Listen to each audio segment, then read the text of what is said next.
Labaran Hausa daga ƙasar Jamhuriyar Nijar. Masu saurare barkanmu da warhaka, barkanmu da sake kasancewa da ku cikin wannan rana ta yau, kamar yadda za ku ji mu ɗauke da rahotannin labarai daga ƙasar ta Jamhuriyar Nijar, ƙarƙashin jagorancin wannan mulki mai adalci na sojin CNSP. A sahun farko shugaban ƙasa Janar Darme Abdurrahman Chani da kuma Firaminista Ali Muhammad Lamin Zan. A yau muna ranar Talata, 26 ga watan Mayu na shekara ta 2026. Masu saurare ku gyara zama domin jin cikakkun rahotannin labaran nan daki-daki dalla-dalla. Inda rahotannin labaran namu zai fara ne daga ofishin ministan harkokin wajen ƙasar Jamhuriyar Nijar, Bakariya Usangare, inda ya karbi takaddun fara aiki na sabbin jakadun ƙasashe da suka zo ƙasar ta Jamhuriyar Nijar, inda da fari an fara karɓin takaddun wato ministan nan. Da fari an fara karɓar takaddun wato ambasada na ƙasar nan ta Bangladesh, wanda yake zaune a birnin Tripoli na ƙasar Libya. Sannan kuma haka zalika sai aka karɓi takaddar soma aiki na jakadan ƙasar Gini wanda zai zauna a Bamako,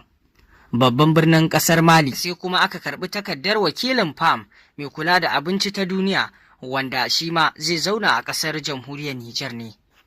Waɗannan su ne jakadu guda uku da Bakariya Usangare, ministan harkokin wajen ƙasar Nijar, ya karɓi takaddun su aikin su a ƙasar Nijar. Muna roƙon Allah ya sa zuwansu ya zamantowa a ƙasar Nijar alkhairi da kuma albarka.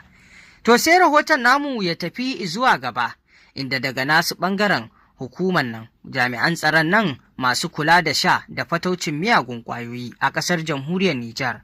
Ocratis, ta bayyana wa al'umma a bayyane wato waɗanda ta kama masu safarar miyagun ƙwayoyi, kamar yadda wannan hukuma ta Ocratis da sanda ta kama waɗannan masu laifi takan yi baje kolin fito da su domin bayyana su ga jama'a da irin abubuwan da suka aikata da kuma nuna nasarorin da Ocratis ɗin ke samu a kullum cikin ayyukanta, kamar yadda masu laifi a kullum ke ƙara shigo da ƙwaya domin fataucinta da kuma sha a cikin Nijar, matakin da shugaban ƙasa Janar Darme Abdurrahman Chani yake wato yaƙi da shi, wato safarar ƙwaya da kuma shanta, domin shanta ga matasa na gurɓata tunani, kuma matasan ma maza da mata.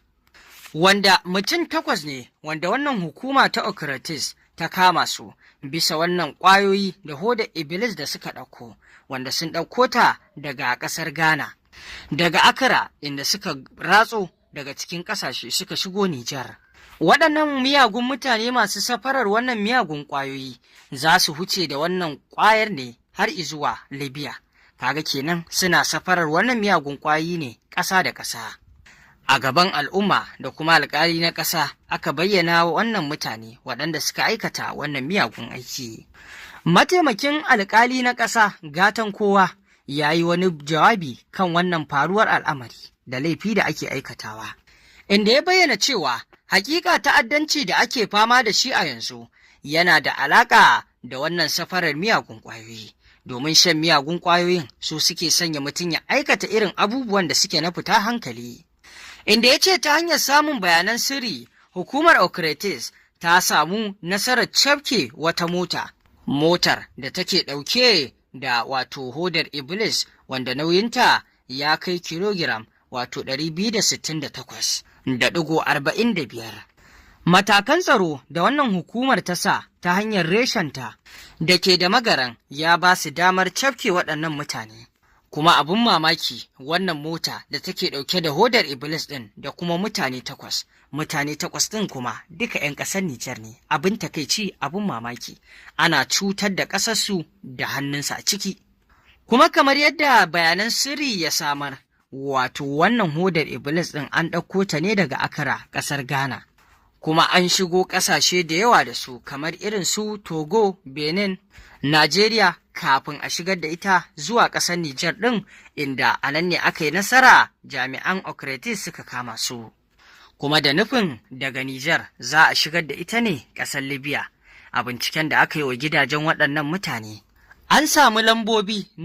na motoci wato na ƙasashe da dama, kaga kenan ba da mota ɗaya suke amfani ba, sannan akwai lambobi na ɓaddabani da suke sawa su yi aiki ba tare da an gano su ba. Idan suka je suka yi ɓarna sai su cire lamba su canza wata, kuma duk ƙasa idan sun je akwai lambar da za su sa su yi amfani da ita. Kuma bincike ya tabbatar da waɗannan mutane suna cikin ƙungiyar masu safarar miyagun ƙwayoyi na ƙasa da ƙasa, abin nasu azimin ne. A yanzu dai waɗannan mutane za su fuskanci hukunci daidai da abin da suka aikata. Allah ya sa mu fi ƙarfin zuciyarmu, ya ƙara tona asirin masu irin wannan aiki wato da yake jawo abubuwa na ba daidai ba na ta'addanci a ƙasarmu. Amin.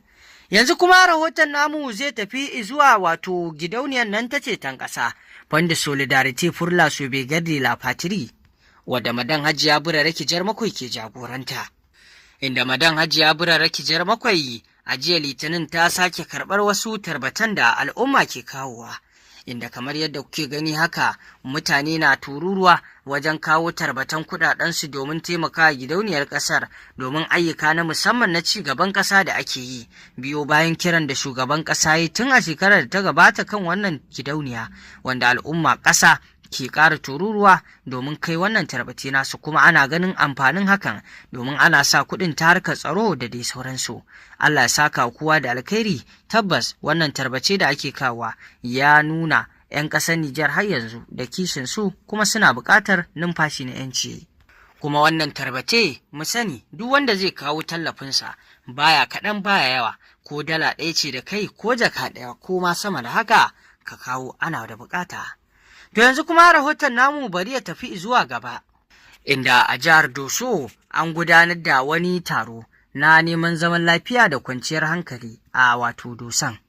wanda magatakardan gwamnan jihar Doson ya jagoranci wannan taro, wanda an gudanar da shi ne domin kwanciyar hankali da da abin da ya kamata da tsaro ya wakana a wato jihar ta Doso, da ma kuma wato haɗin kan al'umma, musamman ma kan batun Fulani da wato manoma, rikicinsu da ake yi, wanda babu shakka jawo hankali akai kan a zauna lafiya tsakani. Wannan rikici taso da shi babban abu ne wanda yake ƙara farraka kan wato zaman lafiya a wannan yankuna, wanda an samu halartar wato maikwanta na bariki da kuma sarakuna na gargajiya irin su Alhaji Haruna Bashir Hambali, wato shugaba ko mu ce sarkin Jinjin da dai sauransu. Wannan taro an cimma batutuwa wanda kowa ya alkawarin a gundumarsa zai faɗakar, zai jawo hankali domin a samu zaman lafiya, a kuma wato zauna da kowa cikin lami lafiya, domin hakan zaman lafiya da samun wato abin da yake na alaƙa da nutsuwa a cikin zamantakewa shine zai haifar da dukkan abin da ake so. Inda kuma rahoton namu a yanzu zai tafi ne zuwa wato jihar nan ta Agadez, inda gwamnan jihar wato Ibra Bulama Isa ya kai wata babbar ziyara a wato Nijelek, ma'aikatan nan ta samar da wutar lantarki, domin sanin a ina matsalar take batun wutar lantarki, inda kuma sun samu gamsasshen bayani daga bakin wato mahukunta na wannan Nijelek ɗin, inda Sultan na wato Agadez ɗin Ibrahim Umaru ya bayyana batutuwan da aka gaya masu, inda aka bayyana lokacin zafi wato ga kuma ruwa, inda babu shakka da sauran dalilai da ya sanya wannan matsala, inda sarkin ya yi kira ga wato Central Hybrid da dai sauransu a kammala a yi abin da ya kamata domin a samar da wutar lantarkin, inda kuma ya kira ga al'umma su dubi irin ƙoƙarin da gwamnati take yi daga matakin ƙasa zuwa jiha na irin yadda ake ƙoƙarin a samarwa al'umma abin da ya dace. Haka zalika gwamnan Ibra Bulama Isa ya yi kira da jan hankali zuwa ga waɗannan hukumomi masu samar da wutar lantarkin akan su yi da abin da ya dace domin magance matsalar wutar, domin samar da ita ga al'umma,